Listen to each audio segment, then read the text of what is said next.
On June 24, 1812, Napoleon crossed the Neman River with 685,000 men, the largest army Europe had ever seen. 6 months later, fewer than 40,000 returned. Most focus on Moscow's burning or the brutal winter. But the real story, this war was already lost before Napoleon's first step into Russia.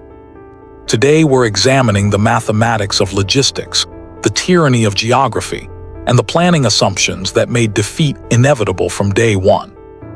Let's begin in May 1812, at Napoleon's headquarters in Dresden. His staff presented 3 options. Option 1, limited advance to 400 kilometers, establish supply bases, force Russians to attack French positions. Option 2, border incursion for diplomatic pressure, seek negotiated settlement. Option 3, rapid strike to Moscow 1000 kilometers deep, force decisive battle, dictate peace within 60 days. Napoleon chose option 3. According to his secretary Baron Fane's records, published in Manuscript de 1812, in the year 1827, Napoleon declared, "Only by striking Moscow can we force conclusion.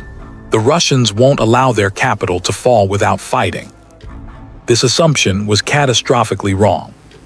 Here's why the plan couldn't work. Napoleon's army required daily food for 685,000 men, 1,027,500 kilograms, fodder for 200,000 horses, 2 million kilograms, total 3,027,500 kilograms, over 3,000 tons every single day. The plan was to carry 20 days of supplies, then forage from Russian territory.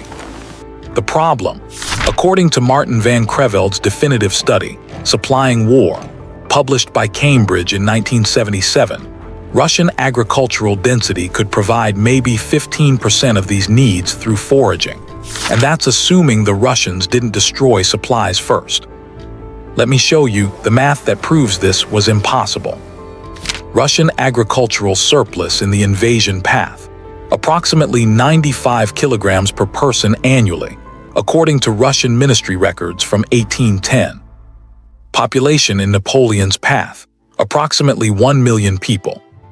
Total annual surplus, 95 million kilograms. Napoleon needed 61.6 million kilograms in just 60 days, consuming 64% of the region's entire annual surplus in 2 months. And this assumed Russians didn't destroy supplies, which they did through scorched earth policy. Population didn't flee with livestock, which they did. Harvest was already collected, which it wasn't.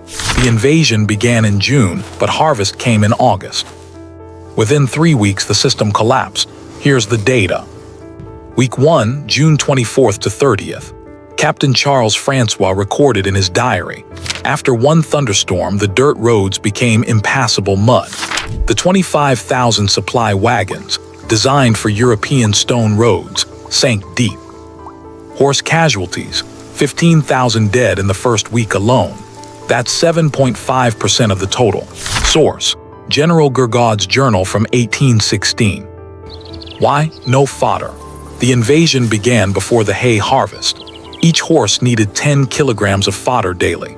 Napoleon had 200,000 horses needing 2,000 tons of fodder per day, but Russian villages had barely enough for their own animals. By week 3, July 8th to 14th, French commissary records show expected foraging, 60% of needs, which equals 616,500 kilograms per day. Actual foraging, 12% of needs, which equals 123,300 kilograms per day. Daily deficit, 493,200 kilograms. The army was starving before fighting a single major battle. Now let's talk about the geographic impossibility. Distance to Moscow, 1,000 kilometers. Here's the critical calculation. A supply wagon traveling 15 to 20 kilometers per day needed 30 to 40 days for a one-way trip from Poland to the army. Round trip, 60 to 80 days. But the draft horses pulling that wagon consumed 40 kilograms of fodder daily. Over a 60-day round trip, 2,400 kilograms consumed, 3 times the wagon's 800-kilogram carrying capacity. This is the mathematics of logistics collapse. At this distance, the supply system consumed more than it delivered. By August, when Napoleon reached Smolensk at 580 kilometers, his supply line had mathematically ceased to function. Russian intelligence was far superior. Colonel Alexander Chernyshev, operating in Paris, obtained French logistics documents showing the invasion force could sustain itself 60 to 90 days maximum. Russian General Barclay de Tolly's April 1812 planning document from the Russian military archive, Fond 846, calculated, if the enemy advances to Moscow, his army will destroy itself through logistics failure alone, regardless of battles. The Russian strategy was simple: retreat, destroy supplies, let distance and mathematics kill the invaders. Tsar Alexander told his sister in a July letter, "Napoleon believes I'll negotiate when he reaches Moscow. He's completely mistaken. I'll retreat to Siberia if necessary. Distance and winter will destroy him." This letter was intercepted by French intelligence. Napoleon read it. His response: "Alexander is bluffing." Napoleon had the intelligence. He refused to believe it.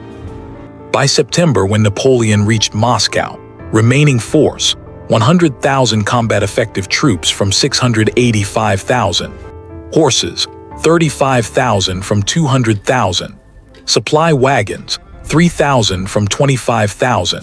The Battle of Borodino, Napoleon's so-called victory, cost 55,000 casualties. Of 25,000 wounded, Napoleon could only evacuate 6,000. The rest were abandoned because the supply system had collapsed. Napoleon stayed in Moscow 33 days, waiting for Russian surrender that never came. When he finally ordered retreat on October 19th, the mathematics were impossible. Distance to Poland, 1,000 kilometers. Available supplies, 4 to 5 days. Required retreat duration, 50 days minimum. This meant 45 days of foraging through already devastated territory in approaching winter. Of 685,000 men who entered Russia, fewer than 40,000 returned.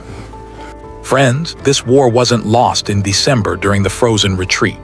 It was lost in May when Napoleon approved a plan that his own logistics calculations proved was impossible. General Daru's supply estimates, Marshal Berthier's timeline warnings, Ambassador Caulaincourt's intelligence about Russian strategy. Napoleon had all the data showing the plan couldn't work. He proceeded anyway because previous victories had convinced him that operational brilliance could overcome logistical reality. Wars are systems: logistics, geography, intelligence, economics. When those systems are incompatible with the objective from the start, no battlefield genius can overcome structural impossibility. Napoleon's army required 3,000 tons of supplies daily. Russian territory could provide 500 tons through foraging. That 2,500-ton daily deficit, compounded over 120-plus days at 1,000 kilometers from base, with an enemy employing scorched earth, the mathematics made defeat inevitable before the first soldier crossed the Niemen.